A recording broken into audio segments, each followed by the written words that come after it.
শ্ৰীমন্ত শংকৰ হৰি ভকতৰ জানা যে নকল্পতৰু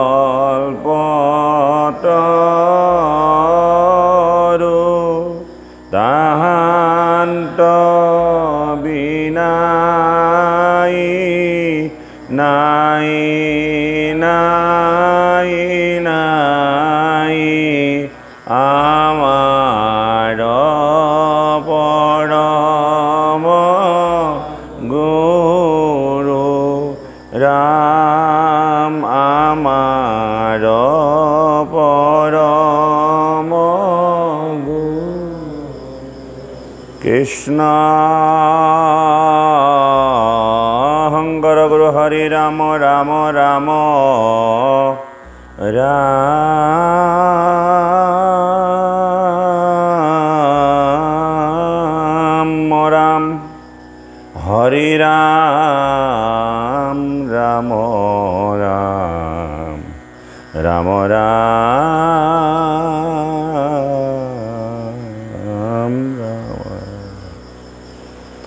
অষ্টম অধ্যায় ছবি ধৰ্ম পৃথিৱীৰ কথোপকথন।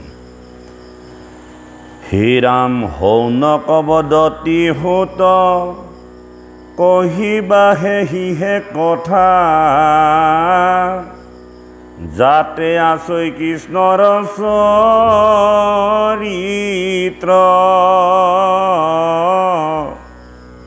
তাহাৰো কহিবা কথা কৃষ্ণ পদ পংকজৰ যিটো মধু পিয়ৈ প্ৰতিনিত এই ৰাম অসন্ত আলাপ ব্যৰ্থ আয়ু ক্ষয় কৰৈ মাত্ৰ তোমাক মানিলোৱেহি জানি তুমি মহাভাগৱত কৃষ্ণ কথা অমিত পিয়ায়ো আমাক মহামানি। পৰম শ্ৰদ্ধাভাজন এই পবিত্ৰ স্থানৰ উপবিষ্ট হৈ থকা মোৰ জন্মে জন্মান্তৰ বাবাই সমস্ত সৰ্বপ্ৰথমে আপোনাসৱক এই আসনৰ পৰা সেৱা জনাইছোঁ। ধাৰাবাহিক ভাগৱত পাঠ অনুষ্ঠানৰ প্ৰথম স্কন্ধৰ অষ্টম অধ্যায় ছবি ধৰ্ম পৃথিৱীৰ কথোপকথনত আমি আহি উপবিষ্ট হৈছোঁহি। এই পাঠটিত শৌনক ঋষিয়ে সুতক উদ্দেশ্যি কৰি কৈছে, তোমাৰ নিচিনা এজন মহামানী মহাভাগৱত লগ পোৱাৰ কাৰণে আমাৰ জীৱন ধন্য হৈ গ'ল। আজি আমি এই কথা বুজিছোঁ যে অসন্তৰ ওচৰত অসন্ত আলাপ কৰি জীৱন ব্যৰ্থ কৰি আয়ু ক্ষয় কৰা হয়। আৰু আজি তোমাক পাই আমি সন্তৰ সংগত ঈশ্বৰৰ কথা শ্ৰৱণ আৰু কীৰ্তন কৰি জীৱন ধন্য কৰিলোঁ। পুনৰবাৰ তোমাৰ চৰণত আমি সেৱা জনাই মিনতি কৰি কৈছোঁ, হে সুতমুনি, তুমি আমাক ভগৱন্তৰ কৃষ্ণৰ অমৃতময় কথা প্ৰাণ কৰোৱাই আমাক ধন্য কৰা। হে ৰাম পৰীক্ষিত নিপতিৰ কহিও চৰিত্ৰ যত নাহি কৈ ভকত তাংক তুল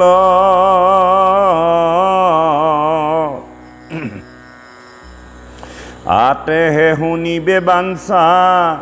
বিষ্ণু বৈষ্ণৱৰ কথা কৰৈ দুয়ো পাতে ক নিৰ্মূল। খুব সুন্দৰ কথা এটা উপস্থাপন কৰিছে। আমি যদিও ভগৱন্তৰ নাম ল'বলৈ আহিছোঁ বা ভগৱন্তৰ কথা পাতিবলৈ আহিছোঁ, কিন্তু আজি আমাৰ এই পদফাঁকিয়ে কৈছে যে বিষ্ণু আৰু বৈষ্ণৱৰ মাজত কোনো ভেদ নাই। যদি আমি বৈষ্ণৱৰ চৰিত্ৰ বা বৈষ্ণৱৰ বিষয়ে কথা পাতোঁ, আপোনা আপুনি বিষ্ণু আহি পৰে। সেইকাৰণে কৈছে যে পৰীক্ষিত এজন বৈষ্ণৱ।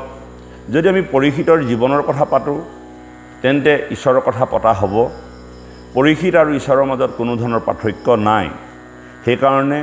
হে সুতমুনিদেৱ, তুমি পৰীক্ষিতৰ চৰিত্ৰৰ বিষয়ে আমাক কোৱাচোন। যিহেতুকে বিষ্ণুৰ কথা শুনিবলৈ গ'লে সৰ্বপ্ৰথমে বৈষ্ণৱৰ কথাই শুনিব লাগিব। সেইকাৰণে কৈছে, পৰীক্ষিত নিপতিৰ কহিও চৰিত্ৰ যত নাহিকৈ ভকত টাংগত তোল, তেওঁ সমান ভকত আৰু এই জগতত নাই। আতেহে শুনিবে বাঞ্ছা, বিষ্ণু বৈষ্ণৱৰ কথা কৰৈ দুয়ো পাতেক নিৰ্মল। গতিকে এই বিষ্ণু বৈষ্ণৱৰ কথাখিনি আমাৰ জীৱনৰ পাপখিনি নাইকিয়া কৰি পেলাব। হে ৰাম হিতু পৰীক্ষিত নিপ, যি নীলন্ত জম্বু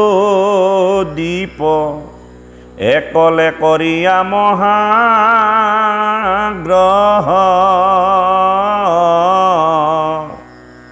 বান্ধিলন্ত ধৰ্ম হেতু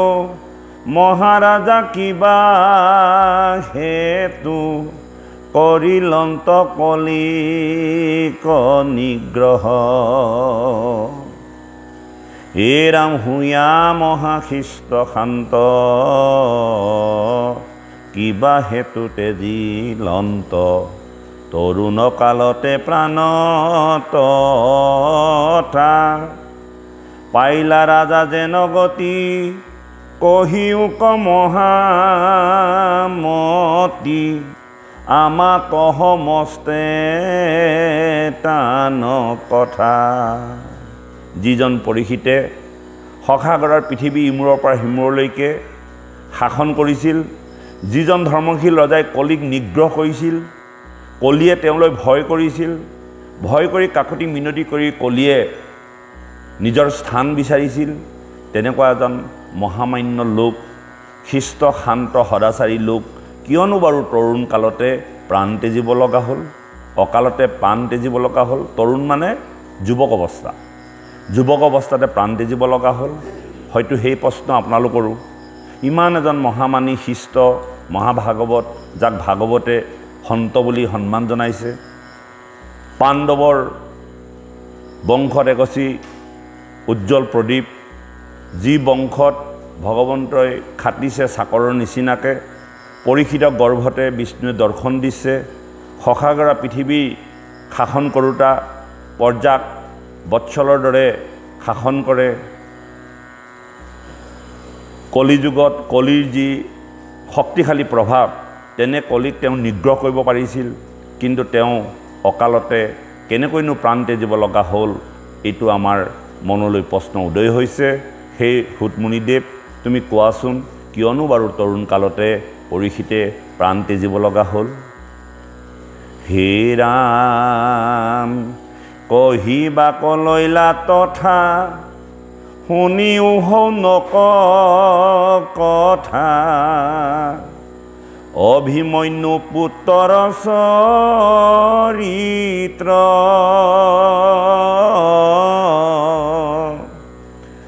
উত্তৰৰ জীৱ ধন্যা, ইৰাৱতী নামে কন্যা, বিবাহ কৰিলা পৰীক্ষিত। পৰীক্ষিতে ইৰাৱতী নামৰ এগৰাকী কন্যা বিয়া কৰালে। হে ৰাম জন্মে জয় আদি কৰি, উপজিল পুত্ৰ চাৰি, কৰিলন্ত অশ্বমেধ তিনি, যাহাৰ যজ্ঞত আহি প্ৰত্যেক দেৱতা ৰাখি, লৈলা পূজা ভাগ ভিন্নে ভিনি।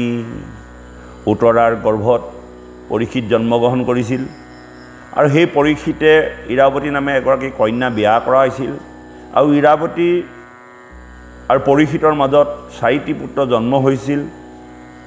আৰু সেই 4টি পুত্ৰৰ ভিতৰত ইয়াত জন্মেজয়ক আনিছে, আৰু জন্মেজয়ে পৰৱৰ্তী সময়ত 3টাকৈ অশ্বমেধ যজ্ঞ সমাপন কৰিছিল, আৰু সেই যজ্ঞত দেৱতাসকলে ভিন্নে ভিন্নে আহি পূজা গ্ৰহণ কৰিছিল। হে ৰাম কৃষ্ণৰ চৰণে চিত্ৰ, নামে হে মুখত গীত, সদায় নচাৰে হৰি ৰখে সন্তৰ সংগতি তিনি বহাই ভকতি প্ৰীতি জগত ব্যাপিলে যাৰ যখে পুত্ৰবতে পালি পজা এহি মতে মহাৰাজা আশা যেবে হস্তিনাপুৰত প্ৰৱেশিল ঘোৰ কলি হেন শুনি মহাবলি ধনুখৰ ধৰিলা ক্ৰোধত এৰা মৃগেন্দ্ৰ পৰাক্ৰম শ্যাম চাৰু তুৰংগম জুৰি ৰথে চৰিলন্ত তাতে বহুবিধ বাদ্য বাজে হয় হস্তি সামৰাজে কৰিলা প্ৰয়াণ নৰনাথে বৰিল যেতে কদীপ জিনিলন্ত জম্বু দ্বীপ লৈলা হবে সাধি কৰ ভাৰ কৃষ্ণ অৰ্জুনত কৃতি গাঁৱে শুনে বাহৈ প্ৰীতি দেন্ত তাংক বস্ত্ৰ অলংকাৰ হে ৰাম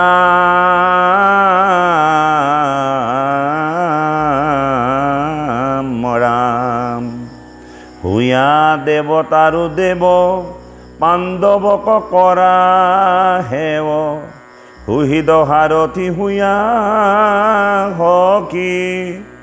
কতু বিৰাঙাসন কৰি হাতত খৰগ ধৰি নিদ্ৰা এৰি থাকা ৰাতি ৰাখি কৃষ্ণৰ বৰ্ণাঐ যখ বাঢ়ি যায় প্ৰেমৰ ৰস ওলকে শৰীৰ জোৰৈ নীৰ নাহি ৰতি বিষয়ত কৃষ্ণপ্ৰদ পংকজত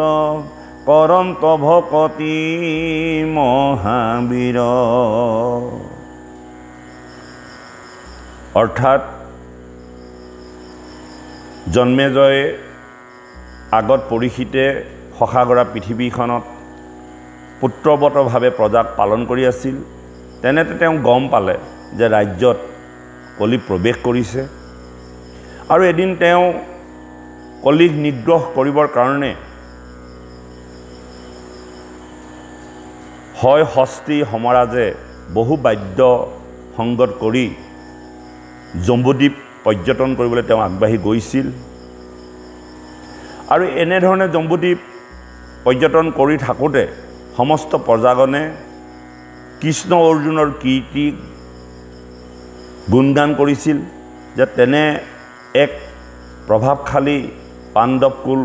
এই হস্তিনাপুৰত ৰাজশাসন কৰিছিল তেওঁলোকৰে উপৰি পুৰুষ পৰীক্ষিত আজি পৰীক্ষিতে জম্বুদ্বীপত হয় হস্তি বাদ্যযন্ত্ৰলৈ যেতিয়া ভ্ৰমণ কৰিছে সমস্ত লোককে সৰ্বপ্ৰথমে কৃষ্ণ অৰ্জুনৰ কীৰ্তি বাঢ়িছে বুলিহে তেওঁলোকে প্ৰশংসা কৰিছে আৰু সমস্ত বীৰসকলে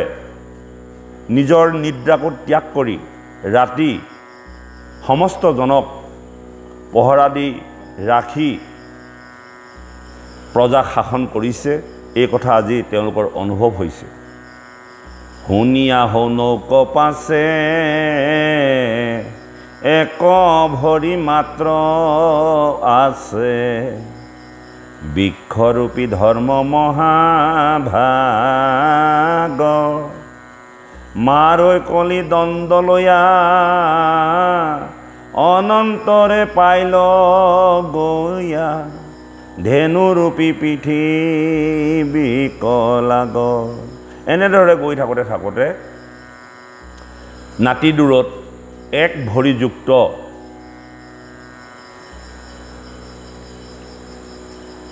বৃক্ষৰূপী ধৰ্ম আছে আৰু ধেনুৰূপী পৃথিৱীয়ে তেওঁ কি কৰিছে কণ্ডন কৰিছে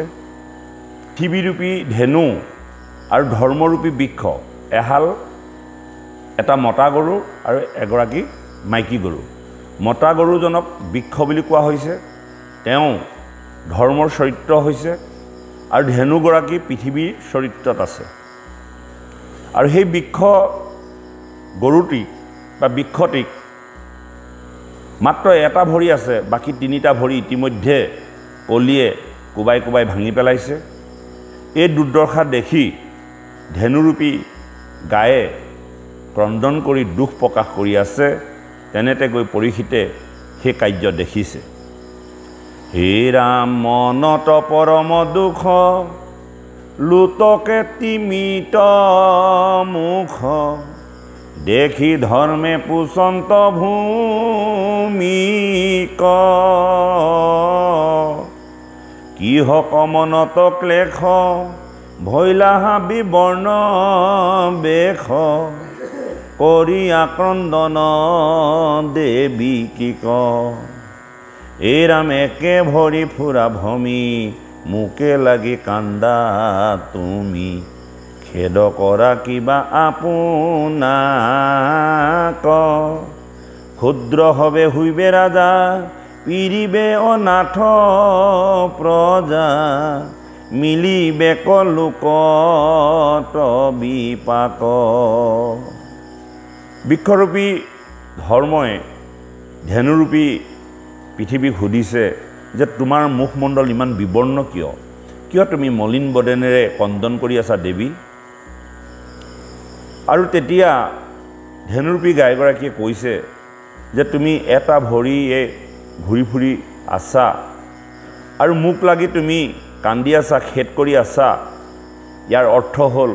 ক্ষুদ্ৰভাৱে যেতিয়া ৰাজশাসন চলাব প্ৰজাৰ অন্যান্য পীড়ন হ'ব আৰু সেই প্ৰজাবিলাকৰ জীৱনত বিপদ আহিব সেইকাৰণে আই বসুমতীয়ে ক্ৰন্দন কৰিছে মলিন হৈছে ইতিমধ্যে কলিৰ প্ৰভাৱত সমস্ত জৰ্জৰিত আৰু ক্ষুদ্ৰসকলে ৰাজ্য শাসন কৰিবলৈ আগবাঢ়িছে কিয় আগবাঢ়িছে যিহেতুকে ক্ষুদ্ৰসকলৰ জ্ঞান কম জগতত যিজন ৰজা হয় তেওঁ যদি অজ্ঞানী হয় তেন্তে প্ৰজাৰ অত্যন্ত দুখ হয় এই কথা আজি ধেনুৰূপী বৃক্ষই উপলব্ধি কৰিছে হে মাও বসুমতী ঈশ্বৰ কৃষ্ণক প্ৰতি কিবা অনুশৌচ কৰা তুমি ধৰি যিটো অৱতাৰ হৰিলা তোমাৰ ভাৰ তানে কৰ্ম স্মৰি কান্দা তুমি এ ৰাম যাহাৰ চৰিত্ৰ ছয় মুকুতিকু বিৰম্বয় হেন কৃষ্ণ ভৈলুহু বঞ্চিত হৰিৰ বিৰহে ভূমি ভৈলাসীন দেহা তুমি কিবা তাতে সুস্থ নাহিচিত বসুমতী আয়ে কৈছে ধৰ্মৰূপী বৃক্ষক যিদিনা মোৰ গৰ্ভৰ পৰা ভগৱন্ত পুৰুষ বৈকুণ্ঠগামী হ'ল সেইদিনাৰ পৰা মই কৃষ্ণ বিমুখ হ'লোঁ আৰু কৃষ্ণ বিমুখ হোৱাৰ লগে লগে মোৰ জীৱনলৈ যন্ত্ৰণা আহিলে কষ্ট আহিলে অপায় অমংগল আহিলে দুষ্টজনে পিৰিব লাগিছে আৰু ভৱিষ্যতৰ প্ৰজাৰ দুৰ্দশাৰ কথা চিন্তা কৰি মোৰ মন আকুল ব্যাকুল হৈ পৰিছে হে বাপাই সমস্ত এই কথা আজি পৃথিৱীয়ে কোৱা কথাখিনি যদি আমাৰ জীৱনলৈ লৈ আহোঁ যিদিনাই আমি ঈশ্বৰৰ পৰা বিমুখ হ'ম যিদিনাই আমাৰ হৃদয়ৰ পৰা ঈশ্বৰ গুচি যাব সেইদিনাই আমাৰ জীৱনলৈ বা আমাৰ দেহালৈ বিভিন্ন যন্ত্ৰণা আহিব যন্ত্ৰণা কেনেকৈ আহিব যিদিনালৈকে আমি ঈশ্বৰৰ নামত ৰতি হৈ থাকিম যিদিনালৈকে আমি ভগৱন্তৰ গুণ কীৰ্তন শ্ৰৱণ কৰি থাকিম আপোনালোকে হয়তো বা আমি হয়তো বুজিব নোৱাৰিব পাৰোঁ অন্য প্ৰকাৰে হ'লেও আপোনালোকৰ সুস্বাস্থ্য অটুট থাকে চাবচোন যেতিয়াই আপুনি বা আমি কৃষ্ণ কথা বিমুখ হৈ থাকিম মনলৈ বিভিন্ন ধৰণৰ অসৎ চিন্তাৰে আমাৰ মন মগজুবিলাক খুলি খুলি খায় যাৰ কাৰণে আমি কেতিয়াবা কাবাক নকবলগীয়া কথা কৈ বিপদত পৰিব লগা হয় ঠিক আজি সেই পৃথিৱীয়ে এই কথা অনুভৱ কৰিছে দাপৰৰ শেষত যেতিয়া বৈকুণ্ঠপৰায়ণ হ'ল ভগৱন্ত পুৰুষ পৃথিৱী দিশহাৰা হৈ পৰিছে ভগৱন্ত পুৰুষ বসুমতীৰ গৰ্ভত যিদিনালৈকে পথ চালন কৰি আছিল বা ভ্ৰমণ কৰি আছিল তেতিয়ালৈকে পৃথিৱীয়ে অত্যন্ত আনন্দৰে জীৱন নিৰ্বাহ কৰিছিল যেনেকৈ এগৰাকী মাতৃয়ে তেওঁ সতী সন্তানবিলাকে আনন্দপূৰ্ণভাৱে সৎভাৱেৰে জগতৰ কল্যাণ কৰি জীৱন নিৰ্বাহ কৰে সেইগৰাকী আয়ে যিমান সুন্দৰ বা যিমান আনন্দিত হয় আৰু যিদিনাই তেওঁ গৰ্ভত জন্ম দিয়া সতী সন্তানবিলাক দুষ্ট দগবাজ হয় তেতিয়াই সেই বসুমতী আই বা আমাৰ বাস্তৱিক আইগৰাকীয়ে সেই সন্তানবিলাকৰ ভৰ সহ্য কৰিব নোৱাৰা হয় তাৰ কাৰণে বহুত দুখ হয় আৰু এই কথাটো আজি ধেনুৰূপী পৃথিৱীয়ে কৈছে হে ৰাম তোমাৰ সৌভাগ্য জীৱা কালে হৰিলে কিবা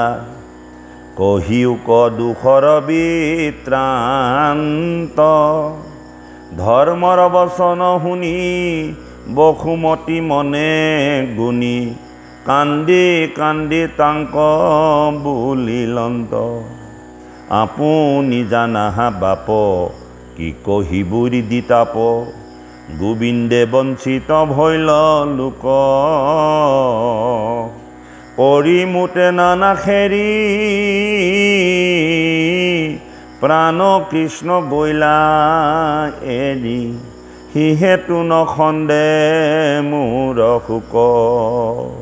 ধেনুৰূপী বসুমতীয়েও বিষৱক সুধিছে বিষক ধৰ্মৰূপী বৃক্ষক সুধিছে যে তোমাৰো দুখ দুৰ্দশা মই দেখিছোঁ তুমিনো কিয় কান্দি আছা কোৱাচোন আপুনি জানাহা বাপ কি কহিবুৰি দিতাপ গোবিন্দে বঞ্চিত ভৈল লোক পৰিমুতে নানা খেৰি প্ৰাণ কৃষ্ণ গৈলা এৰি সিহেতু নখন্দে মোৰ শোক ব্ৰহ্মা আদি দেৱলোক কৰৈ তপ চাহান্তুক আমাক কটাক্ষে লক্ষ্মী মাৱে হেন লক্ষ্মী হবে এৰি হুয়া চৰণৰ চেৰি নিতান্তে পূজন্ত যাৰ পাৱে এই ৰাম অৰুণ পংকজ পাৱ পৰশে উল্লসে গাৱ মুখ্যটো অধিক মিলৈ সুখ হেন কৃষ্ণ বন্ধু মুক গৈলা তেজি নিজ লোক কি কহিবু বিৰহৰ দুখ যেতিয়ালৈকে ভগৱন্ত পুৰুষ এই জগতধামত আছিল ধৰ্ম অৰ্থ কাম মুখ্য বৰ্তি আছিল আজি ভগৱন্ত পুৰুষ যেতিয়া ধৰাধামৰ পৰা গুচি গ'ল এই সমস্ত তত্ত্ব ইতিমধ্যে নাইকিয়া হৈ আহি আছে এইবিলাক দুখতে মোৰ মন বিব্বল হৈ পৰিছে মই মোৰ বিৰহৰ দুখৰ কথা তোমাক কি ক'ম পদজব বজ্ৰ ধ্বজে অংকুশ অংকিত খোজে ভৈলো মই আতি অলংকিত স্বৰ্গটো অধিক আতি মুহুৰেহে ভৈল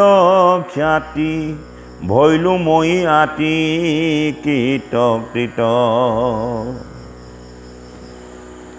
হে ৰাম ৰোমাঞ্চিত হৈ গাৱ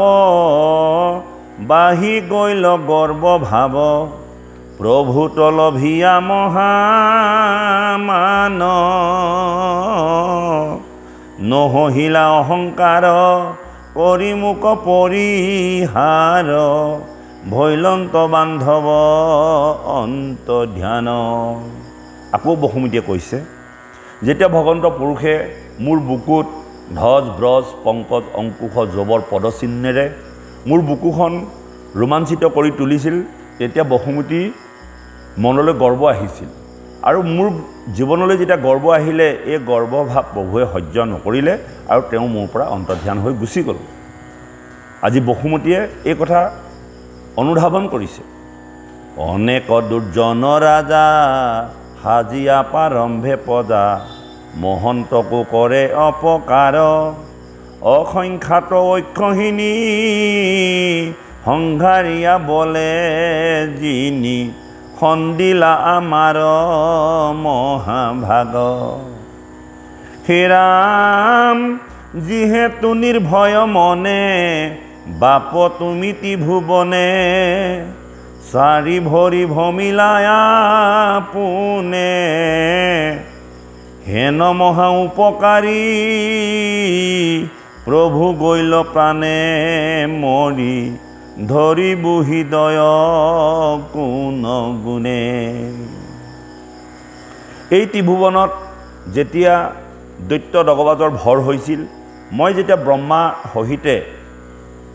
ভগৱন্তৰ ওচৰত প্ৰাৰ্থনা কৰিছিলোঁ, তেতিয়া ভগৱন্তই মোৰ গৰ্ভলৈ আহি মোৰ ভূভাৰ হৰণ কৰিছিল। যিসকল দুৰ্জন ৰজা আছিল, কুৰুক্ষেত্ৰৰ সমৰত অসংখ্য ঐক্যহীনী সহিতে সকলোকে নিপাত ঘটোৱাই আমাৰ ভাৰ হৰণ কৰিছিল। আৰু তেতিয়া ধৰ্মৰ চাৰিটা খুঁটি আছিল, আৰু আজি ভগৱন্ত পুৰুষে মোৰ গৰ্ব অহংকাৰ সহ্য কৰিব নোৱাৰি মোৰ পৰা তেওঁ অন্তৰ্ধান হৈছিল। হে ৰাম সত্যভামা আদি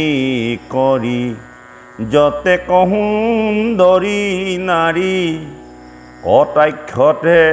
গৰ্ব হৈ হত কোন স্ত্ৰী আচয়ান সহিবে বিৰহ টান হেন নতু দেখ লোকত। যাৰ এটা ইংগিতত সত্যভামা নিচিনাৰ গৰ্ব ধ্বংস হৈ যায়, তেনে এজন স্বামী মই যে অহংকাৰ মনোভাৱ লৈছিলোঁ, কিয় বাৰু তেনে এগৰাকী স্ত্ৰীক ভগৱন্তই পৰিত্যাগ নকৰিব। হে ৰাম যাৰ পাদ চিহ্ন পায়া ৰোমাঞ্চিত হৈ কায়া খেনে কেনে দেখিৰি দি দহে হেন প্ৰভু গৈলা তেজি শোক সাগৰত মজি মৰু হেৰা প্ৰভুৰ বিৰহে পৰম সুন্দৰ বেশ দৰ্শনে হৰে ক্লেশ মুখ্যটো অধিক মিলৈ সুখ নয়ন পংকজ পাহি শুনাহা ইক্ষত হাঁহি দুনাই নেদেখিব সিটো মুখ। যাক দেখিলে, যাক চাই থাকিলে হেঁপাহ নপলায়, যাক দৰ্শনে অন্তৰৰ ক্লেশবিলাক দূৰ হৈ যায়, মহা সুখ পাওঁ, মহা মুখ্য পদ পাওঁ, নয়ন ভৰি ভৰি চাবলৈ মন যায়, যেন তেওঁ ইক্ষত হাঁহিটো পুনৰবাৰ যেন আকৌ দেখিবলৈ নেপাম। নয়ন পংকজ পাখি শুনাহা ইক্ষত হাঁহি দুনাই নেদেখিব সিটো মুখ। কিমান এটা অন্তৰৰ বেদনাৰ পৰা আজি বসুমতী আয়ে উপলব্ধি কৰিছে। লোকৰ অধম হেতু পাপী কলি ধুমকেতু তোমাৰ ভাঙ্গিলে তিনি পাদ অ আতৱাতি অনুখোচ তপভূত দায়া খোচ সমস্তকে কৰিলে উচ্ছাদ। আৰু তোমাকো চোৱাচোন, তপ দায়া খোচ এই তিনিটা পদ ভাঙিলে কেৱল ধৰ্ম পদটোহে আছে। হে ৰাম আতৱাতি অনুখোচ তপভূত দায়া খোচ সমস্তকে কৰিলে উচ্ছাদ।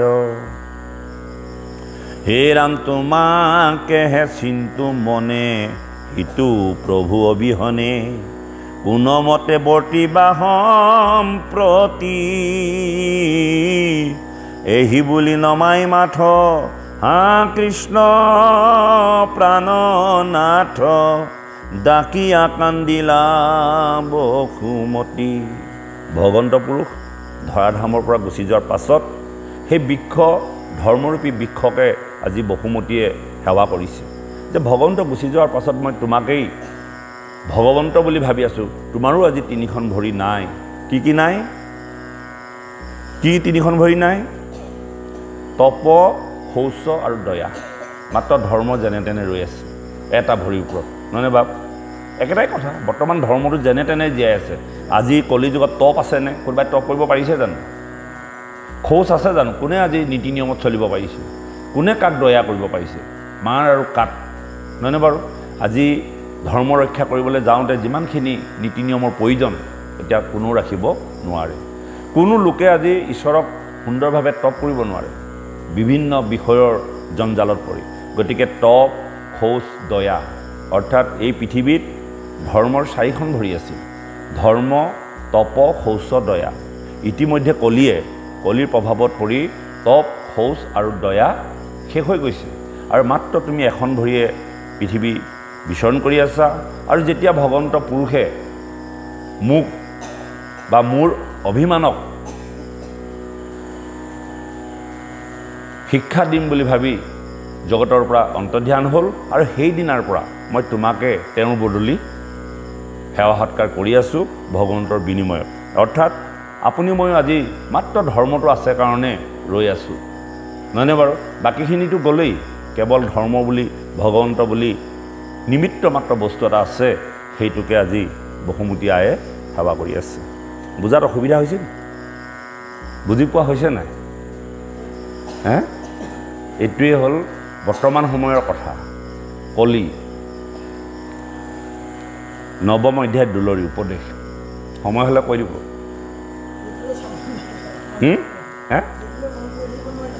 এইটো অভ্যাস হৈ গ'ল। ক'ব দেই কিমান সময়ত সামৰিব লাগে। উপদেশ। এই পাঠটিৰ ওপৰত কৃপালু শংকৰ গুৰুজনাই আমাক এটা উপদেশ দিছে। এই উপদেশখিনি শুনিবচোন। অশুনা সামাজিক কৃষ্ণৰ চৰিত্ৰ, অমিত ইহে প্ৰধান, ধন জন যত পুত্ৰ পৰিবাৰ, ইহব বিষ সমান।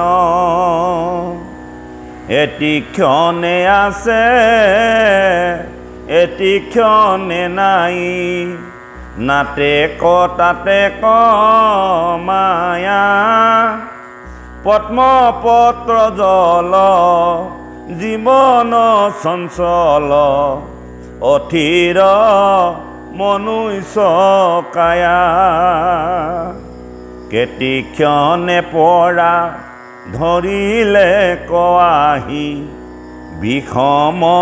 অন্তক বাঘে, জানিয়া হতৰে ধৰিও কৃষ্ণৰ চৰণত অনুৰাগে। কৃপালু শংকৰ গুৰুজনে কৈছে এই জীৱন কচুপাতৰ পানীৰ দৰে। কোনদিনা বতাহজাক মাৰি দিব সেই কচুপাতত ৰৈ থকা পানীকণ খহি পৰিব ঠিকনা নাই। নেভাবিবা যে তুমি অহা কালিৰ পৰা ধৰ্ম কৰিম, অহা কালিৰ পৰা কৃষ্ণক চিন্তা কৰিম। প্ৰতিটো মুহূৰ্ত প্ৰতিটো ক্ষণ যেন শেষ সময় বুলি ভাবিবলৈ কৈছে। আজিৰ দিনটো আমাৰ জীৱনৰ শেষ বুলি ভাবিবলৈ কৈছে। আজিৰ দিনটো যদি ভগৱন্তে কেনেবাকৈ আমাক কালিলৈ সূৰ্য উদয় হোৱাৰ আগে আগে জগাই দিয়ে, নিশ্চয় আমি আৰু এটা দিনৰ উপহাৰ পাম। আকৌ সেই দিনটোৱে আপোনাৰ মোৰ জীৱনৰ শেষ দিন বুলি অনুভৱ কৰিবলৈ কৈছে, যাতে সেই দিনটোত কৃষ্ণ নামৰ পৰা যাতে বিৰত নহওঁ। মোৰ জীৱনৰ অন্তিম দিন কিজান আজিয়েই। এনেধৰণে প্ৰত্যেকজন ব্যক্তিকে ভাবিবলৈ কৈছে যে আমি ভাবোঁ আমি মৃত্যু নামৰ কথাটো মনত পেলালে জানোচা মৃত্যু হ'ম বুলি ভাবিছোঁ, কিন্তু নহয়। প্ৰত্যেক দিনে ৰাতিপুৱাই মোৰ যে মৃত্যু আছে এই কথাষাৰ এবাৰ ভাবিবলৈ কৈছে। মোৰ যে মৃত্যু আছে, মই যে অমৰ নহয়, এই কথাষাৰ ভাবিবলৈ কৈছে। আৰু সেই দিনটোৱে আমাৰ জীৱনৰ অন্তিম দিন বুলি অনুভৱ কৰিবলৈ কৈছে। আৰু এই অন্তিম দিনত অন্তিম সময়ত কৃষ্ণ নাম যাতে স্মৰণ কৰি গুচি যাব পাৰোঁ। আৰু যিদিনাই আপোনালোকৰ জীৱনত এটা দিন কৃষ্ণ নাম বিহীন হিচাপে যাব, জানিব যে সেইদিনে আপোনাৰ জীৱনৰ দুদিন। কৃষ্ণ হেন দেৱ আওৰণ পাইবাহা উপকাৰী কি পাময় নাম মাত্ৰ লৈলে এতেকে কৰন্ত সমস্ত পাতে ক্ষয় ভুকুতি মুকুতি পদকু সাধন্ত শ্ৰৱণ যখ কীৰ্তনে হেননু বান্ধৱ দেৱকো নভজৈ উননু অধম জনে আন দেৱতে যি মোকে মাত্ৰ ভজি জীৱ হৈল এক শৰণ সাধু হে সিজন অৰ্জুনৰ আগে বলিলা কৃষ্ণে বচন যিজন লোকে অন্য দেৱ দেৱীত শৰণাপন্ন নহয় কেৱল মোকে ভজে অৰ্জুনৰ আগত ভগৱন্ত পুৰুষে কৈছে সেইজনেই সন্ত সেইজনে সাধু সাধু কোনজন যিজনে কেৱল কৃষ্ণকেই ভজে কোনো দেৱ দেৱতাৰ ওচৰত শৰণাপন্ন নহয় সেইজনকে সাধু আৰু সেইজনকে মহাভাগৱত বুলি কৈছে কোন আছিল পিতামহ ভীষ্মই কৃষ্ণৰ বাদে বেলেগ কাকো ভজা নাছিল আৰু অন্তিম সময়ত পঞ্চ পাণ্ডৱক এইজনেই জগতৰ কেশৱ বুলি চিনাকি কৰাই থৈ গৈছিল আৰু আজি এই উপদেশত কৃপালু গুৰুজনাই এই কথাখিনি আমাক উপলব্ধি কৰোৱাইছে ঈশ্বৰৰ বোলে নযায় সঞ্জাত কিনো লোকহত বুদ্ধি আনহে কহৈ মৰণটো নলৱৈ জীৱাৰ যেন আখুধি ভৈলা কৃষ্ণদেৱ আবেহে উদিত বিদিত কৰিয়ানা কৃষ্ণৰ কিংকৰে কহে নিৰন্তৰে ডাকিব ৰাম ৰাম কৃষ্ণ হৰি ৰাম ৰাম ৰাম যাবনে অকণমান যাব ন অকণমান যাওক পৰীক্ষিতৰ কলি নিগ্ৰহ দশম অধ্যায় পদ হে ৰাম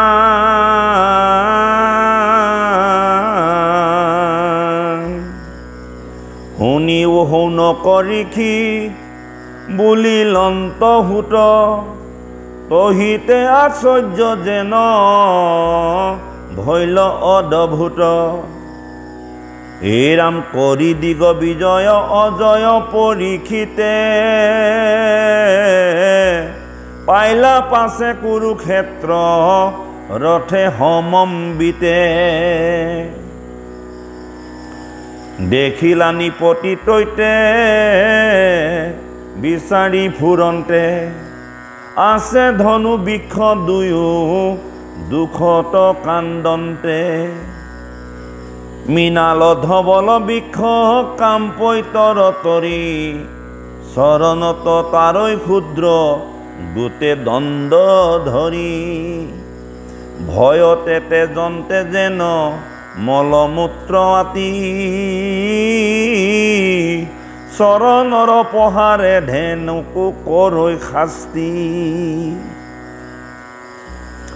কান্দন্তে আচন্ত বহে লুতক নয়নে অনাথক মাৰৈ যেন দুৰ্জন তেন্তন্তে হেন দেখি খেদি গইলা ৰাজা আঠে বেঠে হাতে খৰ ধনু ধৰি সুবৰ্ণৰ ৰথে মেঘৰ গম্ভীৰ ধ্বনি বুলিলা বচন কোন তই কহ অৰে অধৰ্ম দুৰ্জন মুহুৰ ৰাজ্যত কৰ ইমত দুৰ্বল মৰিবাকো শংকা নাই কহিব নিশ্চয় নিপতিৰ বেশ তই কৰ্মত চাণ্ডাল হেন জান পাইলো আহি তোৰ জমকা। কলিয়ে নিজকে ৰজা বুলি ঘোষণা কৰিছে, মই এজন ৰজা, নিপতি মানে ৰজা। আৰু কলিয়ে যেতিয়া অত্যাচাৰ কৰি আছে, মৰিয়াই মৰিয়াই ভৰি গৰুৰ ঠেং ভাঙি দিছে, আৰু তেনেকুৱা অৱস্থাত গৈ পৰীক্ষিতে গৈ দেখিছে, আৰু দেখি পেলাই কৈছে তই দেখাত ৰজা আৰু তই নিজকে ৰজা বুলি কৈছ, ৰজাৰ কাম এনেকুৱা নেকি? আৰু আজি মই তোক এনে শাস্তি বিহিম যিটো শাস্তি আজি জগতে সাক্ষী হিচাপে ৰ'ব। সেই বুলি কৈ পৰীক্ষিতে হাতত খৰধনু তুলি ল'লে। হাতে খৰধনু ধৰি সুবৰ্ণৰ ৰথে মেঘৰ গম্ভীৰ ধ্বনি বলিলা বচন। সুত লৰিছে। হেন দেখি খেদি গৈলা ৰাজা আঠে বেঠে হাতে খৰধনু ধৰি সুবৰ্ণৰ ৰথে মেঘৰ গম্ভীৰ ধ্বনি বুলিলা বচন।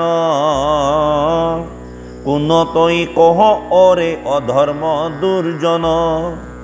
মুহুৰ ৰাজ্যত কৰ ইমত দুৰ্বল মৰিবাকো শংকা নাই কহিব নিশ্চল। নিপতিৰ বেশ তই কৰ্মত চাণ্ডাল হেন জান পাইলো আহি তোৰ জমকা। গৈলন্ত বিদুৰ মাত্ৰ কৃষ্ণ ধনঞ্জয় এতে কতে অন্যায় কৰহ দুৰাখয়। কৃষ্ণ পাণ্ডৱ যোৱানো কেইদিন হৈছে, তই এই কেইদিনতে বাৰু তই এনেকুৱা অত্যাচাৰ কৰিবলৈ মোৰ ৰাজ্যত সোমাব লাগেনে? তেওঁলোক থাকোঁতে তই কিন্তু অশান্তি কৰিব পৰা নাছিল, আৰু আজি যোৱা বেছিদিন হোৱাই নাই আৰু তোৰ উৎপাত বাঢ়ি গ'ল। বেলেগ পৰুৱাকেইটা কামিছে দেই। হে ৰাম গৈলন্ত বিদুৰ মাত্ৰ কৃষ্ণ ধনঞ্জয় এতে কতে অন্যায় কৰহ দুৰাখয়। অ মই বিদ্ৰ মানে তোৰ এত মাহ গহ কৰো ক্ষীৰ ছেদ দুষ্ট খানিতে কৰহ। মহন্ত কপ্ৰিয়া কৰ মুহুৰ আগত ৰহ ৰহ ভাংগো আজি তোহাৰ মহত্ৰ। এহি বুলি পৰীক্ষিত পৰম মহন্ত ধেনু বিষ ভক দুইকো সমুন্ধীমান তন্ত্ৰ। তোক আজি মই উচিত শাস্তি দিম। তই যে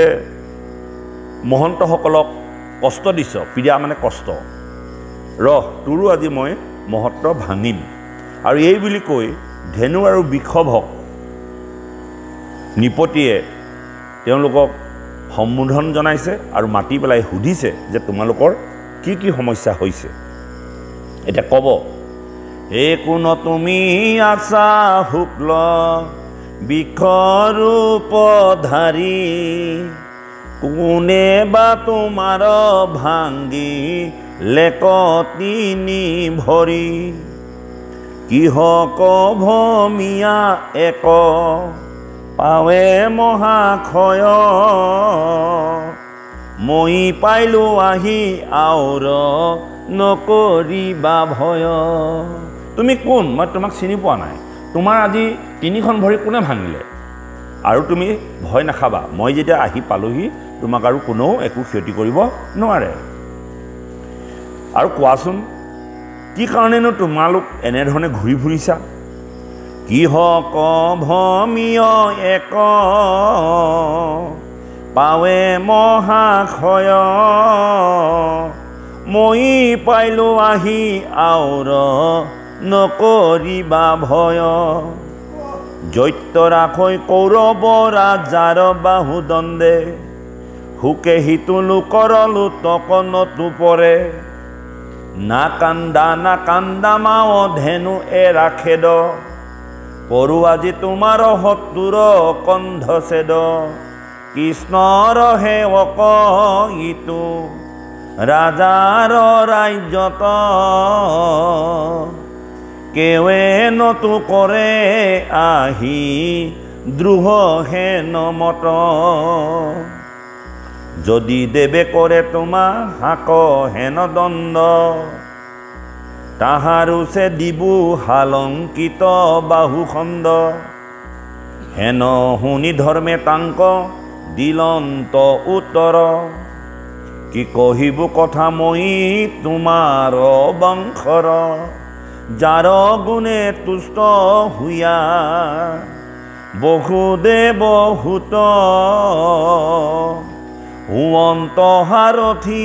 কতো সবা সদ দূত ধৰ্মৰূপী বিষয় কৈছে মই তোমাক চিনি পাওঁ তুমি কোন বংশত জন্মগ্ৰহণ কৰিছা আৰু তোমাৰ বংশত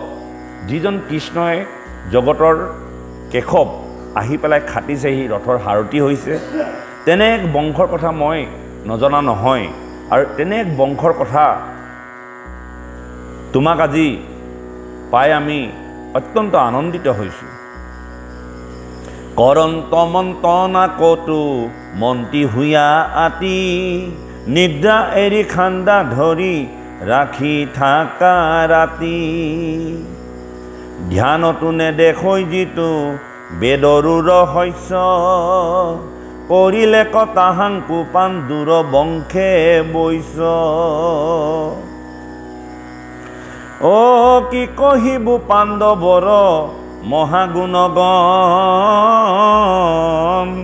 যাক সেৱা কৰিলা আপুনি নাৰায়ণ তাক সম্বাৰ বংশ তুমি পৰম পবিত্ৰ দিবাহা অভয় দান আতপূৰ্ণ চিত্ৰ সেইজন বংশৰ তুমি উত্তৰাধিকাৰী যিজন বা যিসকল পাণ্ডৱে সমস্ত জগতক দিন ৰাতি নিদ্ৰাকো তেজি জগতক ৰক্ষা কৰিছিল প্ৰজাসকলক ৰক্ষণাবেক্ষণ দিছিল আৰু তেনে পৰম পবিত্ৰ বংশত তুমি সৃষ্টি হৈছা আৰু তোমাৰ দ্বাৰা আজি আমাক যি অভয় দান দিছা এ আমি নিশ্চিন্তে গ্ৰহণ কৰিব পাৰোঁ কোনে দুখ দেও যিটো পুছিলা সংশয় কহিব নোৱাৰো তাক নিপতি নিশ্চয় জ্ঞানী বোলে দেও দুখ আত্মায়ে আত্মাক উত্তৰ কি পণ্ডিতে দুখ নানা দেৱতাক আমাক কৈছে আজি ধৰ্ম সুধিছে যে তোমালোকৰ এনেকুৱা দুখ দুৰ্গতিবিলাক কোনে কৰিলে এতিয়া আমি হোৱা হ'লে পটককৈ ক'লোহেঁতেন বোলে সেইজনে আমাক এনেকুৱা কৈছে তেনেকুৱা কৈছে এনেকুৱা কৈছে তেনেকুৱা কৈছে মোৰ গাত দুখ নাই কিন্তু আজি ধৰ্মৰূপী বিষয় কৈছে যে মই তোমাক তুমি যে সুধিছা আমাক কোনে দুখ দিছে এই কথাটো কম কোনে কাক দুখ দিব পাৰে বৰ ডাঙৰ তত্ত্ব এটা ইয়াত প্ৰকাশ পাইছে মনত ৰাখিবা কোনে কাক দুখ দিব পাৰে আমি নিজে দুখ পাওঁ আপুনি ভাবে বা মই ভাবোঁ বা তেখেতে ভাবে যে মই আনৰ কাৰণে দুখ পাইছোঁ নহয় আমাৰ কৰ্মফলৰ কাৰণে আত্মাই আত্মাক দুখ দিয়া হয় আমি যদি কেতিয়াবা দুখ পাইছোঁ কথাটো বুজিব অলপ গভীৰ কথাটো আজি ভাগৱতত ওলাইছে এই কথাটো যদি আমি উপলব্ধি কৰোঁ আমি জীৱনত শান্তি পাম আমি যে কওঁ সতী সন্তানৰ পৰা দুখ পাইছোঁ বা এনেকুৱা কৰিছে তেনেকুৱা কৰিছে নহয়নে বাৰু কোনেও কাকো কোনো দুখ দিব নোৱাৰে এই যে দুখবিলাক যে পাওঁ এইবিলাক আমি আপোনা আপুনি কৰ্মৰ ফল ইয়াত এই কথাটোকে কৈছে খুব সুন্দৰকৈ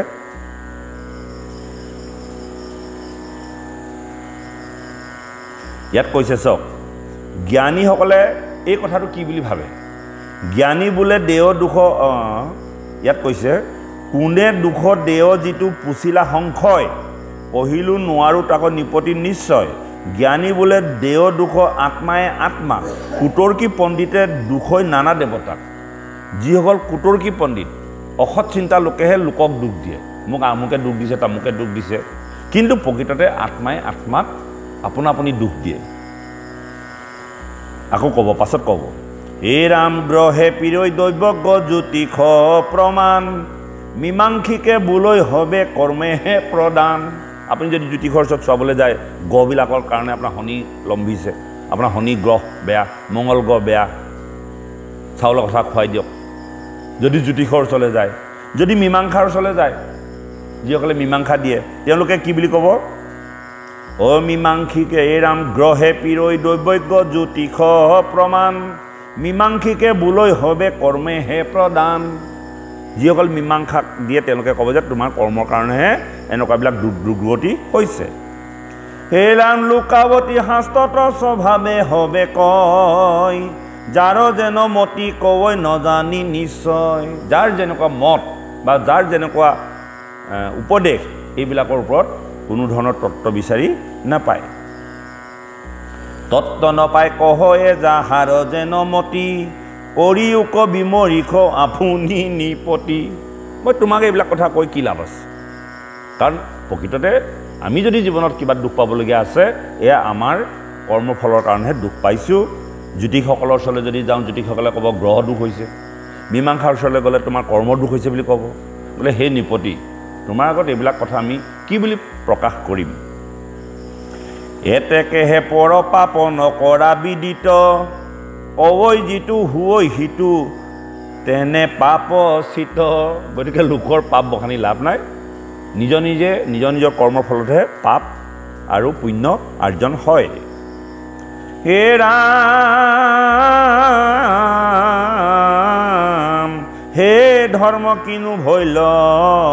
তোমাক বিষাদ ভাঙ্গিলে কতপ শৌচ দায়া তিনি পাত কেৱলে হে আছয়াৱে সত্য নামে ভৰি তাকো ভাঙ্গি বাক চাৱৈ কলি দণ্ড ধৰি মাত্ৰ সত্য নামৰ ভৰিখন আছে তাকো মানে কলিয়ে ভাঙিবলৈ লৈছিলে মই যদি নেপালোহেঁতেন তাকো ভাঙিলেহেঁতেন অধেনুৰূপে জানিলো হেন্তে বসুমতী কৃষ্ণৰ বিৰহ তাপে ক্ষীণ ভৈল আতি ধ্বজ বজ পংকজ গুচিল অলংকাৰ তাক স্মৰি কান্দন্তখে দৰ নাহি পাৰ বসুমতীৰ দুখটো কি ভগৱন্তৰ পঞ্চচিনটো তেওঁৰ বুকুত আছিল ভগৱন্তৰ পঞ্চচিনটো আমাৰ পঞ্চচিনৰ সেৱাভাগ আছে কাকাৰ লগত আছে নাজানো এই পঞ্চচিনৰ সেৱাভাগ অত্যন্ত মূলভূত আজি বসুমতী হৃদয়ত পঞ্চচিনে বিৰাজ কৰি থকাৰ কাৰণে তেওঁৰ জীৱনত দুৰ্গতি নাছিল আৰু যিদিনা ভগৱন্ত পুৰুষ ধাৰাধাম গুচি গ'ল ধ্বজ ব্ৰজ পংকজ অংকুশ জব এই পঞ্চচিন তেওঁ হেৰাই যোৱাৰ কাৰণে দুখ হৈছে বুলি আজি পৰীক্ষিতে অনুভৱ কৰিছে এই কথা মই জানিছোঁ বা ধেনুৱে তেনেকৈ কৈছে আৰু বিষয় কৈছে যে মোৰ তিনিটা পদ ভাগিলে আৰু সত্য নামৰ পদটিহে ৰৈ আছে হে ৰাম পৃথিৱী ৰাম হে মাও মহি শুনি উক ধৰ্ম বাপ নকৰা কলিক ভয় তেজিও সন্তাপ পৃথিৱী পৰ্যতিময়ী ফুৰো আকে চাই পাপী কলি আউৰ মূৰ হাতৰ নেৰাই ধৰণিক ধৰ্মক আশ্বাসী এহি বুলি ডাৱৰ আজুৰি খান্দা ধৰিলন্ত তুলি মুহুৰ ৰাজ্যত আহি কৰ অপকাৰ জানিলো পাতকি তোৰ কত কটাই ঘাৰ হেন দেখি কলিৰ ভয়তে ধাতু যায় ৰাজ চিহ্ন মানে হবে পেলাইলে সহায় ধৰ্ম আৰু বৃক্ষৰ কথা শুনি ধৰ্মৰূপী বৃক্ষ আৰু ধেনুৰূপী বসুমতীৰ কথা শুনি নিগ্ৰহ কৰিবলৈ আগবাঢ়ি গ'ল আৰু কলিৰ যিখিনি ৰাজ চিহ্ন আছিল সকলোবিলাক সহায় পেলালে কলি এজন ৰজা হেন দেখি কলিৰ ভয়তে ধাতু যায় ৰাজ চিহ্ন মানে হবে পেলাইলে সহায় দণ্ড অতে পৰি হাতে ধৰিয়া চৰণ ত্ৰাহি ত্ৰাহি বুলি তান্তে পখিল শৰণ আউৰ দ্ৰোহ নকৰিব দিয়া জীৱদান ভৈলোহু ভিতৰ ৰাখা মোৰ প্ৰাণ মোক নেমাৰিব হে মহাৰাজ মই এতিয়ালৈকে যিমানখিনি দুখ কৰিলোঁ পৰৱৰ্তী সময়ত আৰু মই দুখ নকৰোঁ মোক মাত্ৰ তুমি জীৱদান দিয়া এতেক কাতৰ কৰৈ চৰণত ধৰি মহাত্ৰাসে তৰ তৰি কামপৈ হাত ভৰি হৰি বিমুখক ধাৱৈ ব্যাঘৰ সমান বৈষ্ণৱৰ আগে কলি মুখক প্ৰমাণ কত খেৰ কামোৰৈ আঙুলি লৈ মুখে পৰিত্ৰাণ কৰা বাপ বুলি কান্দৈ দুখে মুখত আঙুলি দি কান্দিবলৈ ধৰিছে কঁপিবলৈ ধৰিছে যেনে তেনে মোক প্ৰাণটো ৰাখা মাৰিলন্ত ঘাও বুলি হচকিত কায়া কলিৰ কাৰুণ্য দেখি সম্পজিল দায়া অমনত বুলন্ত আত আছৈ মহাগুণ ইচ্ছা মাতে উপজয় কলিত যত পুণ্য কলিত মনত যিটোকে ইচ্ছা কৰে সেই ধৰণে পুণ্য লাভ কৰিব পাৰে আৰু দেই ইয়াত কৈছে এইটো কথা যে কটু খেৰ কামুৰৈ আঙুলি লৈ মুখে পৰিত্ৰাণ কৰা বাপ বুলি কান্দৈ দুখে মাৰিলন্ত ঘাও বুলি হচকিত কায়া কলিৰ কাৰুণ্য দেখি সম্পজিল দায়া মনত বুলন্ত আত আছৈ মহাগুণ ইচ্ছা মাতে উপজয় কলিত যত পুণ্য কলি আকৌ বৰ সাংঘাতিক গুণ এটা আছে আৰু সেই গুণটো আজি কলিয়ে প্ৰকাশ কৰিছে মোক যদি মাৰি পেলোৱা তেতিয়াহ'লে এনে মহাগুণৰ পৰা তোমালোকে বিৰত হ'বা কলিত ভাবিলেই পুণ্য অৰ্জন হয় অমনত আলস্যনতো হৰিবলৈ আহি এতেকে উপজয় মহা পুণ্য ৰাখি কৰিলেহে সিজৈ পাপ হেন গুণ জানি প্ৰাণে নমাৰিলন্ত কলিক মহামানি ইমান ধুনীয়া গুণ থকাৰ পাছত কলিকনো মই মাৰি পেলাওঁ কেলে যদি কলিত ভাবিলেই বা আলচিলেই যদি পুণ্য অৰ্জন হয় বা হৰিনাম যদি আলচিলেও হয় বোলে মই ঈশ্বৰৰ ওচৰত কিবা এটা কৰি পাওঁ আলচিলেই পুণ্য পায় ভাবিলেই পুণ্য পায় তেনে একাকৈ এই কলিৰ মহাগুণ আছে আৰু এনে মহাগুণ দেখি পৰীক্ষিতে তেওঁক নেমাৰিলে তেওঁক জীয়াই ৰাখিলে অ হাঁহি হাঁহি বুলন্ত কহ লিক কি পাময় ও এৰ চৰণক দিলোহু নিৰ্ভয় আউৰ শংকা নকৰ ৰাখিলো প্ৰাণ তোৰ ওৰে পাপি কলি নতু কথা শুন মোৰ হ'ব তই ভয় নকৰিবি দেই মই তোক বা প্ৰাণে নেমাৰোঁ তোক মই জীয়াই ৰাখিছোঁ কিন্তু কেইটামান কথা শুন চৰ্ত কেইটামান দিছে বীৰ অৰ্জুনৰ যখ ধৰ্মই নাতি কৰে কীৰ্তঞ্জলি যিটো আমাক সম্প্ৰতি আউৰ নাই তোৰ মুত হন্তে কিছু ভয় কিন্তু মোৰ দেশত নৰৈবি দুৰাখয় যিটো বংশক সমস্তজনে মূৰদুৱাই থাকে আৰু মই তোক কৈছোঁ তোক বাৰু মই প্ৰাণে নেমাৰোঁ তোক মই অভয় দান দিছোঁ কিন্তু তোক এটা কথা কৈছোঁ তই মোৰ ৰাজ্যত হ'লে নাথাকিব নোৱাৰ তই যাগে যা তই ক'লৈ যাওঁ যাগে যা মুঠতে মোৰ ৰাজ্যত নাথাকিবি তোৰ ভাল গুণ আছে যি আছে কিন্তু মোৰ ৰাজ্যত তই এই সন্ত মহন্তসকলক পীড়া দি থাকিব নালাগে তই অতি সোনকালে মোৰ ইয়াৰ পৰা গুচি যা এতিয়া ক'ব কলিয়ে ক'ব অধৰ্মৰ বন্ধু তই পাপৰ প্ৰাৰম্ভ তোৰ সংগী সদায়ে কলহ লোভ দম্ভ দুষ্ট খঠ কপতি তেন্তন খন্ত চুৰ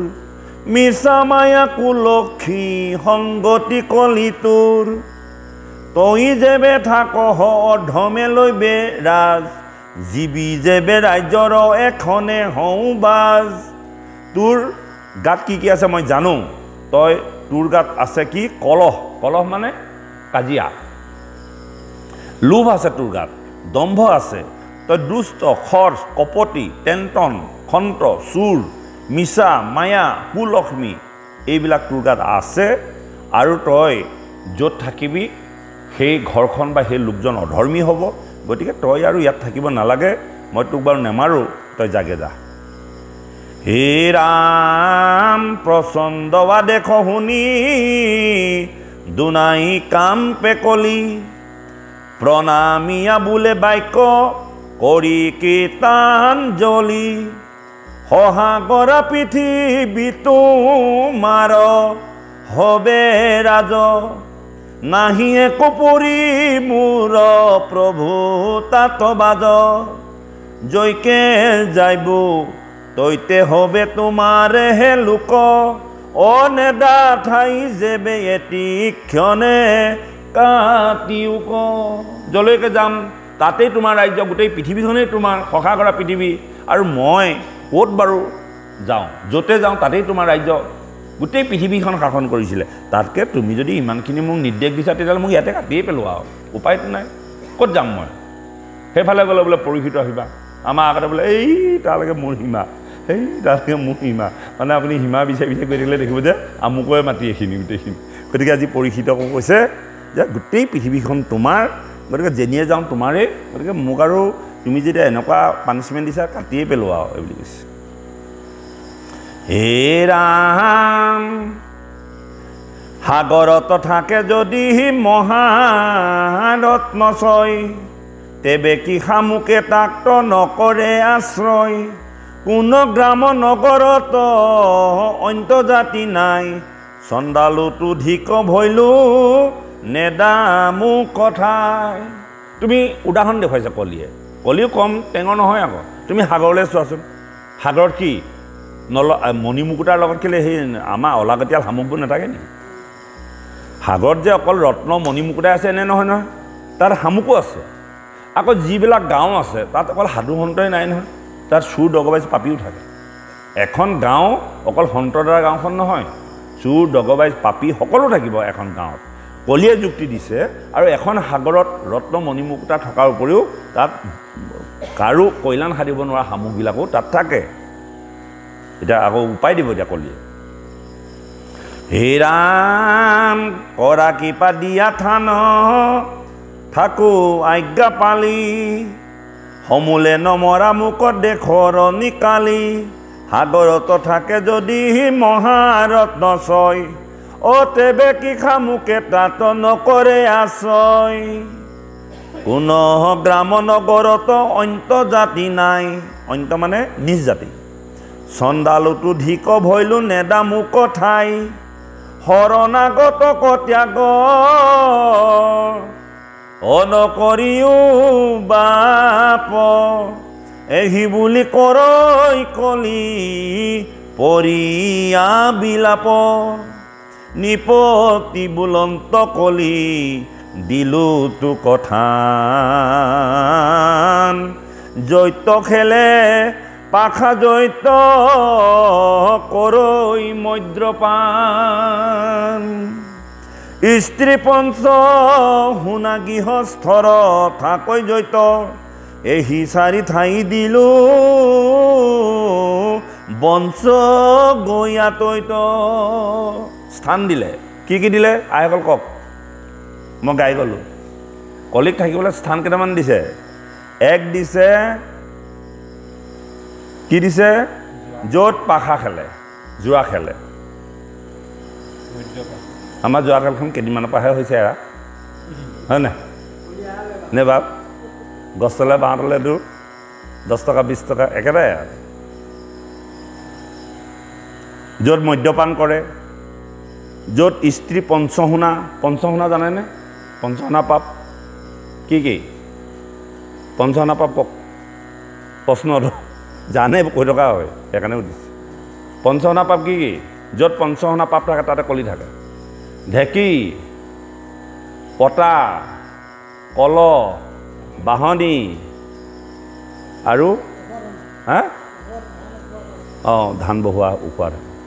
এইকেইটা পঞ্চশুনা পাপ নিত্য কৰা হয় আপোনালোকে ঘৰ নাহাৰিলে নহ'ব ন পানী নথলে নহ'ব জুইশাল নবনালে নহ'ব পিচিবই লাগিব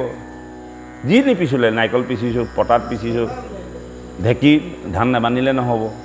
এই 5টা পঞ্চশুনা পাপ তাত কলি থাকে আৰু কি স্ত্ৰী পঞ্চ শুনা গৃহস্থৰ থাকৈ জৈত এহি 4 ঠাই দিলোঁ বংশ গয়াতৈত গতিকে এইটোৰ 4টা স্থান দিলোঁ স্ত্ৰী পঞ্চশুনা মদ্য আৰু পাখা খেল মাইকী মানুহৰ গাতো কলি আছে গোটেইখন লণ্ড বন্ধ কৰি দিয়ে নহয় হে ৰাম জলকুম্ভ চুলীয়া বাহনি ঢেঁকী পতা গৃহস্থৰে ঘৰে এহি শুনা 500 গোটা জলকুম্ভ এইটো কুম্ভ মানে কলহ জল পানী থোৱাত কলহ থৈ দিয়া চুলীয়া মানে কি এই ৰন্ধনশাল জুইশাল বাহনিটো চিনি পায়ে ঢেঁকীক চিনি পায়ে পতা চিনি পায়ে এইকেইটা গৃহস্থৰ ঘৰে এহি শুনা 500 গোটা অবলি বিশ্বদেৱ পঞ্চ যজ্ঞ যাৰ নাই ও তাৰ পাঞ্চ শুনা তথাকিবি সৰ্বদাই সেই তাত থাকিবি তই নচাপিবি পাপি হিতু গৃহৰ ওচৰ শুয়া এক শৰণ কৃষ্ণৰ লৈ নাম এইটোহে মেইন যিখন গৃহত ঈশ্বৰৰ নাম লৈ থাকে তাত কিন্তু সবধান নাযাবি যিখন গাঁৱত ঈশ্বৰৰ নাম গাই থাকে সেইখন গাঁৱত প্ৰৱেশ নকৰিবি আৰু ঈশ্বৰৰ নাম যিমান দূৰলৈকে ধ্বনিত হ'ব সিমান দূৰলৈকে তই নাথাকিবি এটা সীমা বান্ধি দিছে সেইকাৰণে মাইক লগাই ভাগত গাব লাগে ইয়াত চব কথাই ক'ব মানুহে কয় যে মাইকটো কেলৈ লগাই ল'ব এই মাইকৰ চাউণ্ড শব্দ যিমান দূৰলৈকে গতি কৰিব সিমান দূৰ পোক পৰুৱা গছ লতাত ধন্য হৈ গৈছে কিন্তু আমি আমাৰ যে পাপীৰ কাণ আমি শুনিব নোৱাৰোঁ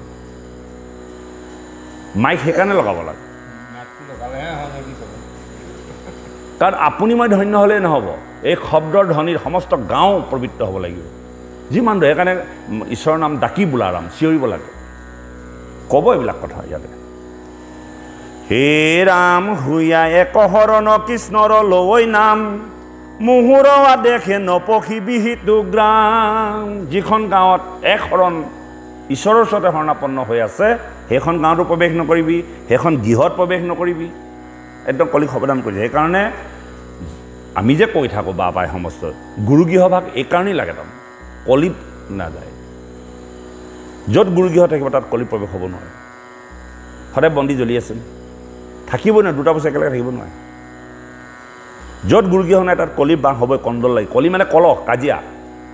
আপোনালোকে কলি বুলি এটা বেলেগ বস্তু নাভাবিব কলি হ'ল লোভ মোহ কাম ক্ৰোধ দম্ভ দৈস্য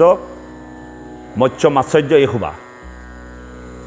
আজিয়ে সিদ্ধান্ত লওক যাৰ যাৰ ঘৰত গুৰুগৃহ নাই অকণমানকৈ হ'লেও টিং চাৰি চলা দি হ'লেও লওক মই কোৱা নাই আপোনালোকক যে বৃহৎ বৃহৎ একেবাৰে টাইলছ লগাই গুৰুগৃহ বনাব লাগিব কিন্তু গুৰুগৃহ থাকিলে কলি তাত থাকিব নোৱাৰে মানুহৰ মনক তাত ভাগৱত ভাগ থৈ দিলে ভাগৱত বাঢ়ি এনে বহি নাথাকে আপোনালোকক কৃপা কৰি থাকিব চবক দেখিব ঘৰখনেই চেঞ্জ হৈ যাব চেঞ্জ হৈ যাব ইয়াত ক'ব এই পঞ্চসনা পাবৰ পৰা মুক্তি পাব হ'লে গুৰুগৃহ লেপন কৰিব লাগিব এতিয়া গুৰুগৃহ থাকিলেহে লেপন কৰিব ইয়াৰ পাছত উত্তৰ দিব কিয় গুৰুগৃহখন বনাবলৈ ভয় কৰে মই বুজি নাপাওঁ মই এই কাৰণে কৈছোঁ শাস্ত্ৰত আছে কাৰণে কৈ আছোঁ যে গুৰুগৃহ যাৰ ঘৰত থাকে তাত কলি প্ৰৱেশ হ'ব নোৱাৰে লাহে লাহে এদাই হৈ যাব এ ৰাম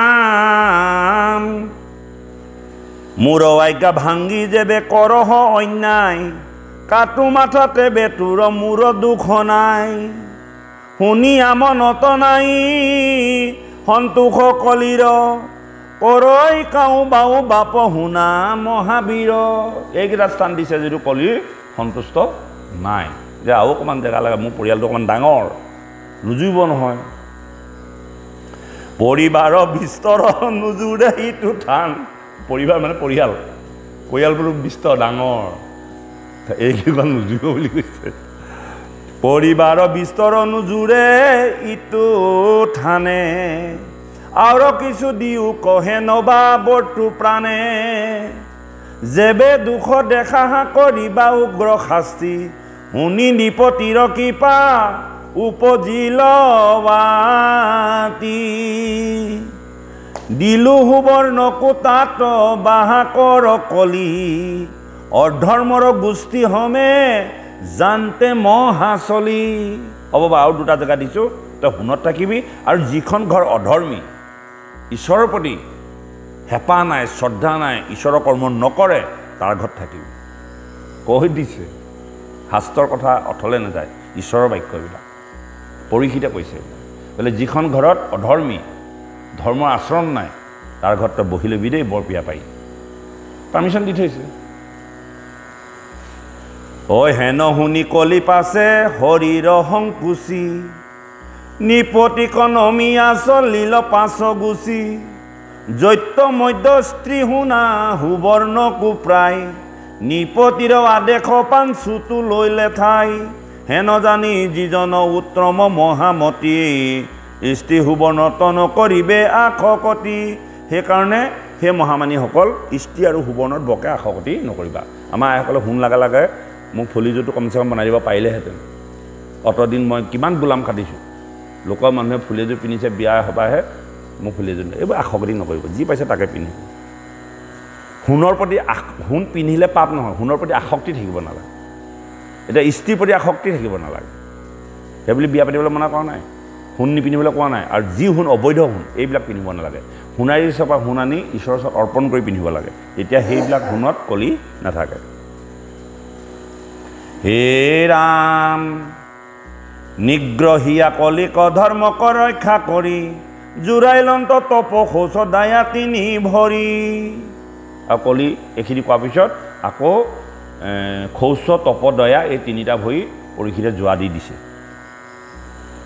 পৃথিৱী কুকৰিলন্ত বাচা খনিপতি নকৰিবা ভয় তুমি মাও বসুমতী। যাৱে থাকো মই মহা দুষ্টৰ অন্তক নাহি কিছু শংকা বুলি নমিলা ধৰ্মক। পৃথিৱীকো নমস্কাৰ কৰি আনিপতি চলি গইলা পাছে নিজ মন্দিৰক প্ৰতি। কি কহিবু কৌৰৱ ৰাজাৰ মহিমাক দুৰ্নীৰৱ মাষ্ট বনি নদহিলে যাক। এইজন পৰীক্ষিত যে অস্বস্থ আমাৰ ব্ৰহ্মবাণেও যাক দহিব নোৱাৰিলে, সেইজন ৰজাই যি বাক্য ক'ব সেই বাক্য কেতিয়াও লৰচৰ নহয়। অস্বস্থ আমাৰ ব্ৰহ্মবাণেও যাক ধ্বংস কৰিব নোৱাৰিলে সেইজন হ'ল পৰীক্ষিত। আৰু এতিয়া পৰীক্ষিতে কৈছে তোমালোকে আজিৰ পৰা ভয় কৰিব নালাগে, মই স্থানে স্থানে সকলো সিদ্ধান্ত কৰি দিলোঁ, কলিকো নামাৰিলোঁ, কিন্তু কলিক মই নিৰ্দিষ্ট জেগা দিলোঁ আৰু ধৰ্মৰ তিনিখন ভৰি যোৱা দি দিলে। আৰু ধেনুকো ক'লে যে তোমালোকৰ যোৱা, এতিয়া আজিৰ পৰা তোমালোকৰ দুখ দুগতি নহয়। কি কহিবু কৌৰৱ ৰাজাৰ মহিমাক দুৰ্নীৰ ব্ৰহ্মাস্ত বনি নদহিলে যাক। ৰাখিলন্ত প্ৰৱেশী গৰ্ভত ৰাখিলন্ত প্ৰৱেশী গৰ্ভতে ভগৱন্ত পৰীক্ষিত সমান নাহিকে ভাগ্যৱন্ত। কৃষ্ণতে অৰ্পিয়া চিত্ৰ যিটো মহাশয় তক্ষকে দংশনটো যাৰ নুপুজিল ভয়। যদিও তৰুণ কালতে তক্ষকে দংশন কৰিছিল, তথাপিতো গৰ্ভতেই যে বিষ্ণুক দৰ্শন কৰিছিল, সেইকাৰণে তক্ষকৰ দংশনতো পৰীক্ষিতৰ জীৱনলৈ ভয় ভাৱ অহা নাছিল। হে ৰাম কৃষ্ণ মূৰ্তি চুটি আতি কৰিয়া হিয়াত অতেজিলন্ত হুক সিঁচে শৰীৰ গংগাত। ইটো আতি আশ্চৰ্যনো শিকে ঋষি গণ কৰৈ যিটো কৃষ্ণ কথা শ্ৰৱণ কীৰ্তন। স্মৰৈ কৃষ্ণ পদ পংকজত হৃদয়ত নুপজয় সম্ভ্ৰম তাৰ মৰণ কালত। পুছিলাহা যেন পৰীক্ষিতৰ চৰিত্ৰ কহিলো সকলে কৃষ্ণ কথায়ে সহিত। আৰু তোমাৰ হাত কিবা কহিবু বিস্তৰ এহি মাত কৰ্তব্য জানিবা মনু ঈশ্বৰ। কহুৱাৱে শুনিও শাস্ত্ৰৰ হবে হাৰ কৃষ্ণৰ চৰণে পাইবে ইচ্ছা আছে যাৰ। কৃষ্ণ গুণ নাম মাত্ৰ কৰোক কীৰ্তন আৰু আন কৰ্ম তক মন প্ৰয়োজন। বেদৰ উগুপনি কথা কহিলো নিশ্চয় নকৰিবা আত কিছু হৌনক সংশয়। সুতৰিষি সম্বাদ সত্তত যেন ভৈল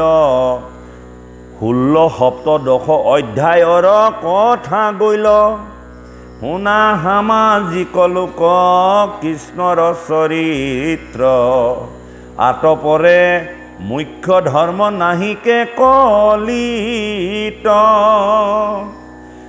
জানিবা সমস্তে শাস্ত্ৰৰ ইহে হাৰ আতপৰে নাহি গতি কলিৰ প্ৰজাৰ। অভৈল ভৈল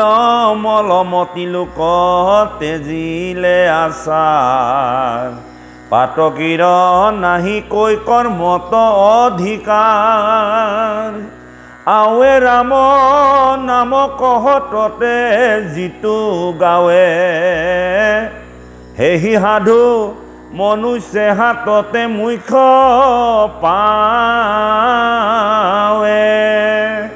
শুনা যেন গুণ আছই ৰামৰ নামত উচ্চৰন্তে উপজে ৰম পুণ্য যত মৰা কুজি আৱইতো অমিত ঔষধ হেন নাম নধৰিয়া পুনি যায়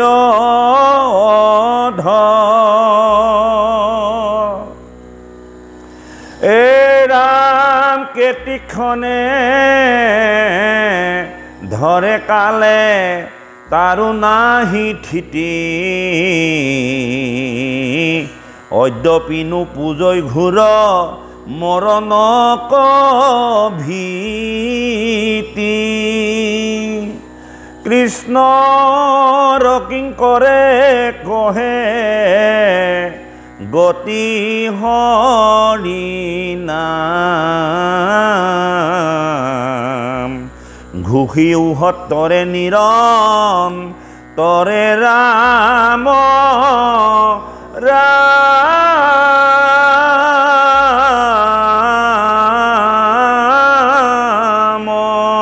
ৰাম